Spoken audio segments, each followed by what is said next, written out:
Usap-usapan ngayon sa social media ang naging desisyon ng social media personality na si Tony Fowler matapos niyang ipatanggal ang kanyang breast implants na halos 10 taon na niyang ipinagawa.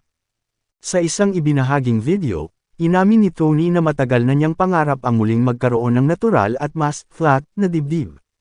Ayon sa kanya, naging mabigat na rin ang pakiramdam ng kanyang implants habang tumatagal, kaya napagdesisyonan niyang sumailalim sa operasyon upang alisin ang mga ito. Ibinahagi rin niya na matapos ang procedure ay mas magaan na ang kanyang pakiramdam at mas komportable siya sa kanyang katawan.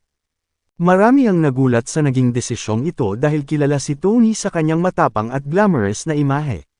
Gayunpaman, ipinaliwanag niyang hindi ito ginawa para sumunod sa opinyon ng ibang tao kundi dahil ito ang matagal na niyang gusto para sa sarili. Aniya, fantasy ko talaga na maging flat. Isang pahayag na mabilis na naging viral at umani ng samut-saring reaksyon mula sa kanyang mga taga-suporta at maging sa mga kritiko. Agad namang bumuhos ang iba't ibang komento online. Maraming netizens ang nagpahayag ng suporta kay Tony at sinabing karapatan ng bawat tao na gawin ang anumang desisyon tungkol sa sariling katawan.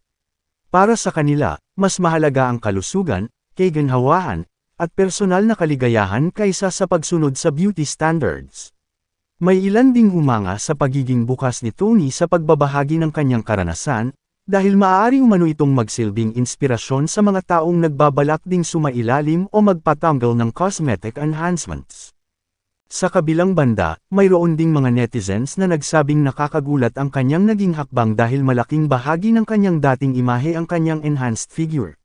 May ilan pang nagsabing nagpapakita lamang ito na nagbabago ang pananaw ng maraming tao pagdating sa kagandahan at self-confidence.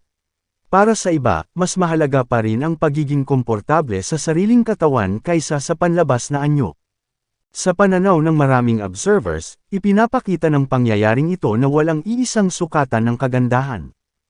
Kung dati ay mas pinipili ng ilan ang cosmetic enhancements, ngayon ay may mga personalidad na ring pinipiling bumalik sa mas natural na itsura dahil sa kaginhawahan, kalusugan, o personal na kagustuhan.